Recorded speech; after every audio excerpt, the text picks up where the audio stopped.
One of the most lovable characters on Bones was completely recast towards the show's end, and most fans probably had no idea. One of the joys of long-running TV shows is their deep roster of guest stars and ever-growing ensembles. That was certainly true about Bones, the popular Fox crime procedural about a forensics expert and FBI agent teaming up to investigate murders using forensic anthropology. The series ran for 12 seasons from 2005 to 2017 and picked up a couple of Emmy nominations along the way. Like most shows that last that long, what made Bones so appealing was its cast, from the core characters that fans fell in love with to the longer list of recurring stars and one-off characters.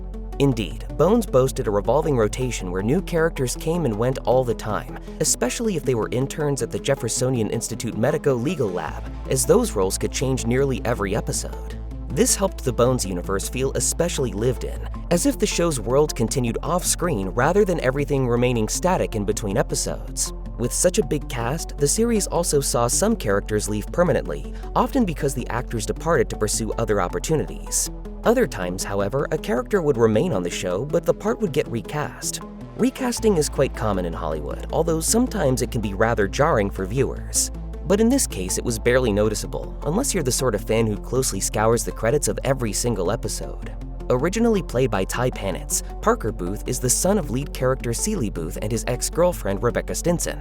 He started out as a little boy, and his storylines were mostly subplots that served to demonstrate Booth's abilities as a parent and reveal how Parker was growing closer to Temperance Bones Brennan.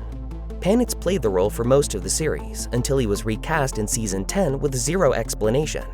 What's more, many fans probably didn't even notice that Panitz was replaced with Gavin McIntosh, as Parker was suddenly aged up to be a college student pursuing writing at Oxford.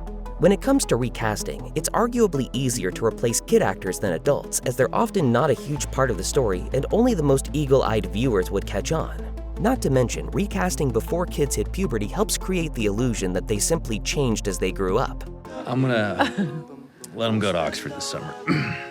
So while this was certainly an understandable and practical decision, the recasting of Parker unfortunately also came with a big downside. By the time that McIntosh took over the role, Parker's screen time had been severely diminished.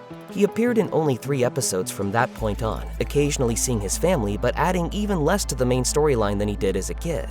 And unlike much of the rest of the cast of Bones, who have continued their showbiz careers after the show's end, neither Panitz nor McIntosh have done much, if any, acting since then.